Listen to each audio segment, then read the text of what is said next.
आज हम पढ़ेंगे पियाजे का संज्ञानात्मक विकास का सिद्धांत।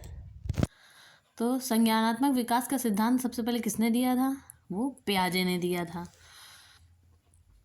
आधुनिक बाल मनोविज्ञान के पिता कौन है? पियाजे हैं।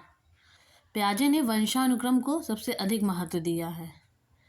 4th पॉइंट है, पियाजे ने कहा है कि बच्चा जो है वो सक्रिय ज्ञान का निर्माता है।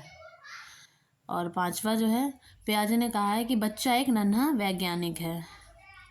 अब पियाजे ने संज्ञानात्मक विकास की अवस्थाएं बताई हैं और इन्होंने संज्ञानात्मक विकास की कितनी अवस्थाएं? 4 अवस्थाएं बताई हैं। पहली अवस्था है संवेदी परक अवस्था या संवेदी गामक अवस्था, जो कि है 0 से 2 वर्ष। दूसरी है पूर्व संक्रियात्मक अवस्था, जो कि है 2 से 7 वर्ष। तीसरी है मूर्त संक्रियात्मक अवस्था, जो कि है 7 से 11 वर्ष। और चौथी है औपचारिक संक्रियात्मक अवस्था या इसे अमूर्त संक्रियात्मक अवस्था भी कहते हैं, जो कि है 11 वर्ष से ऊपर। अब हम इनको विस्तार से पढ़ेंगे। पहली जो अवस्था है संवेदी परक अवस्था या संवेदी गामक अवस्था, जो कि है 0 से 2 वर्ष। इसकी विशेषता क्या है? इसमें जो है बच्चा समझता है कि इंद्रियां ही शिक्षक हैं, जो हमारे आँख कान नाक कैर हैं वही हमारी शिक्षक हैं। दूसरा है गतिक कौशल, मतलब हाथ पैरों की मांसपेशियां जो है ये गतिक कौशल। और तीसरा है नकल उतार कर सीखना, मतलब इसमें बच्चा जो है नकल उतार कर सीखता है, इमिटेट करता है चीज़ों को। और चौथा है वस्तु स्थायित्व। इसमें ये भी कहा गया है कि एक क्वेश्चन पूछा जाता है कि वस्तु स्थायित्व किस अवस्था में आ जाता है बच्चे में, तो वो है हमारी संवेदी गामक अवस्था। बच्चे में जो है वस्तु स्थायित्व वो संवेदी गामक अवस्था में आ जाता है, पाया जाता है। अब दूसरा है पूर्व संक्रियात्मक अवस्था, जो कि है 2 से 7 वर्ष।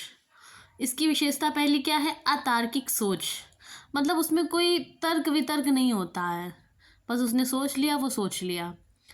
और फिर दूसरा पॉइंट है जीववाद। जीववाद मतलब उसको सब कुछ लगता है कि सारी चीज़ें सजीव हैं। अगर कोई डॉल है, कोई गुड़िया है, तो उसका कोई खिलौना है, तो उसे ये लगता है कि ये भी सजीव है, ये भी खा सकता है, बोल सकता है, अगर इसे हम मारें तो ये रो भी सकता है, ये होता है। तीसरा है अपलटावी, मतलब कि अलटना पलटना नहीं जानता है। चौथा है अहम केंद्रिता, मतलब उसके अंदर अहम बहुत है कि हाँ मैं ही सब कुछ हूँ, मैंने ही ये किया, मैं ही सब कुछ हूँ। उसके बाद में केंद्रीकरण। केंद्रीकरण मतलब एक केंद्र बिंदु होता है, बस वही केंद्रीकरण। अब इसमें नोट में दिया गया है कि भाषा के विकास की सबसे संवेदनशील अवस्था कौन सी है? पियाजे में भाषा के विकास की सबसे संवेदनशील अवस्था किसको बताया है? पूर्व संक्रियात्मक अवस्था को। 2 से 7 वर्ष की अवस्था को इन्होंने भाषा के विकास की सबसे संवेदनशील अवस्था बताया है। जो पूर्व संक्रियात्मक अवस्था है उसमें बच्चे का भाषा का विकास सबसे तेजी से होता है।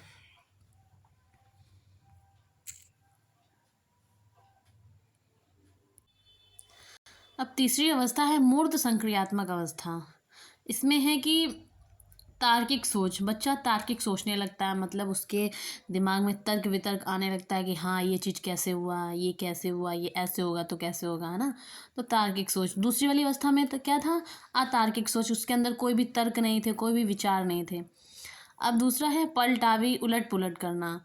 इस मतलब कि पूर्व संक्रियात्मक अवस्था में था कि उलटना पलटना नहीं जानता था। अब मूर्त संक्रियात्मक अवस्था में है कि उलटना पलटना जानता है।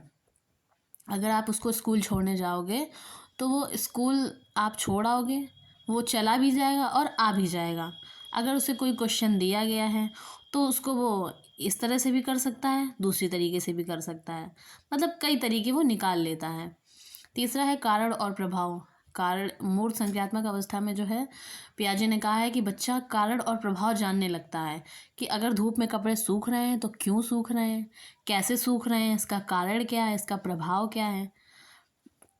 फिर है विकेंद्रीकरण, मतलब इसमें कोई केंद्रीकरण नहीं होता है। और फिर है वर्गीकरण, किसी भी चीज़ को वर्गीकृत कर लेता है, बांट लेता है। फिर 6 नंबर है क्रमबद्धता, मतलब किसी भी चीज़ को क्रम से लगाना। अगर पूछा जाए कि पियाजे की किस अवस्था में बच्चा क्रमबद्धता करना सीख लेता है, किस वस्तुओं को क्रम से लगाना सीख लेता है तो वो है मूर्त संक्रियात्मक अवस्था, यानी कि पियाजे की तीसरी अवस्था है जिसका नाम है मूर्त संक्रियात्मक अवस्था, जो कि है 7 से 11 वर्ष। अब चौथी अवस्था है औपचारिक संक्रियात्मक अवस्था। औपचारिक संक्रियात्मक अवस्था को अमूर्त संक्रियात्मक अवस्था भी कहा जाता है। इसमें बच्चा अमूर्त चिंतन करने लगता है, मतलब उसे कोई सामने रखी हुई चीज़ नहीं चाहिए कि अगर ये चीज़ बुक सामने रखी है तो ही वो पता लगा पाएगा, तो ही वो उस पर विचार कर पाएगा कि हाँ ये बुक है। लेकिन इसमें ऐसा नहीं है। इसमें अगर उसके सामने उसका नाम भी ले लिया कि हाँ बुक है, तो बुक के अंदर क्या क्या होता है, अमूर्त चिंतन करने लगता है, कोई चीज़ सामने हो या ना हो। दूसरा है निगमन तर्कणा, निगमन करने लगता है, किसी भी चीज़ को कई तरीक़ों से सॉल्व करने लगता है। परिकाल्पनिक सोच, अपनी सोच को बढ़ावा दे देता है, बहुत तरीक़ों से सोचता है, अलग सोच। फिर है रचनात्मक सोच, मतलब रचनात्मक अलग तरीके से सोचता है, कई तरीक़ों से सोचता है। क्रिएटिविटी, मतलब अलग अलग तरीक़ों से कि हाँ इससे अच्छा क्या हो सकता है, इससे अच्छा क्या हो सकता है। और फिर है किशोरावस्था अहम केंद्रिता, उसके अंदर किशोरावस्था की अहम केंद्रिता आ जाती है कि हाँ मैं ही सब कुछ हूँ। किशोरावस्था में बच्चों के अंदर अहम होता है ना कि हाँ मैं ही सही हूँ और कोई नहीं सही है। फिर है शैक्षिक आशय, तो इन्होंने जो पियाजे ने कहा है, इन्होंने कहा है कि बच्चे को खोजना चाहिए अपने, मतलब वो अपने से खोजे किसी भी चीज़ को, किसी भी चीज़ का निर्माण वो खुद करे। इसीलिए उन्होंने कहा है ना कि बच्चा एक नन्हा वैज्ञानिक है, तो वही चीज़ है। दूसरा शिक्षक सहायक के रूप में उन्होंने कहा है कि बच्चे को बताओ नहीं, केवल उसके सहायता के रूप में खड़े रहो, जब उसे ज़रूरत हो तभी आप बताएं उसे। फिर है व्यक्तिगत भिन्नताएं, कि अलग अलग बच्चों में अलग अलग भिन्नताएं होती हैं, अलग अलग बच्चे अलग अलग तरीक़ों से सीख सकते हैं। फिर है आलोचना, तो पियाजे में आलोचना ये सब लोग करते हैं कि पियाजे ने सारा महत्व वंशानुक्रम और वातावरण को दिया है। मतलब इन्होंने कहा है कि हम जैसा बच्चे को वातावरण देंगे, जैसा उसका वंशानुक्रम होगा, वैसे ही बच्चा ढलेगा। और लास्ट है कि पियाजे जो हैं वो एक संज्ञानवादी रचनाकार हैं। Thank you so much. हमारी वीडियो को लाइक करें, शेयर करें एंड सब्सक्राइब करें।